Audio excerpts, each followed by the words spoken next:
there is an issue. I don't take it lightly that the crisis is something that is changing the world as we speak. And that in this changing world, the status quo, I believe, is not going to hold. And we have to have kind of new thinking, new approaches. So I hope in that sense the alarm bells are not false alarm bells.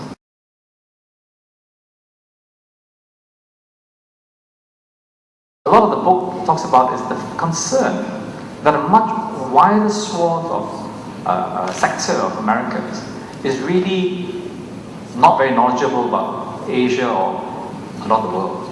But more than that, in the crisis, has become to blame globalization and blame loss of jobs often on us in Asia.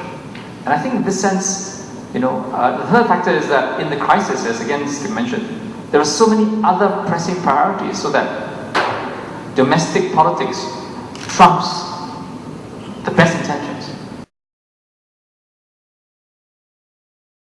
We run the danger of hubris, and therefore only Asia matters. I've heard businessmen say this to me. If India is doing so well and China is doing well, what bother about these other markets? Asia needs to be more of a region, but I think we can't go alone. We can't have a fortress Asia. And one of the reasons is that global interdependence is too strong. Our markets remain in Europe and America. And this global crisis is going to show this. I don't think that Asia is going to do well going up. But the second is political. Asian history has not been resolved. We still have tensions between Japan and China, and also between China and India.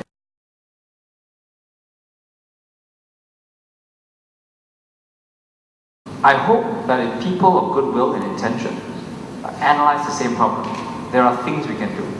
And that is not just here in Singapore, obviously, but among the larger countries. And I think that Obama, to come back to him, is trying. I think that he is well intended. I think that for the former Prime Minister Cameron Rudd of Australia, I think he also, in his own way, intended to start a similar kind of dialogue about what it means to link between Asia and the Pacific. And I think that if we have leaders and companies that understand and want to benefit from the interdependence power of and, then we'll be okay.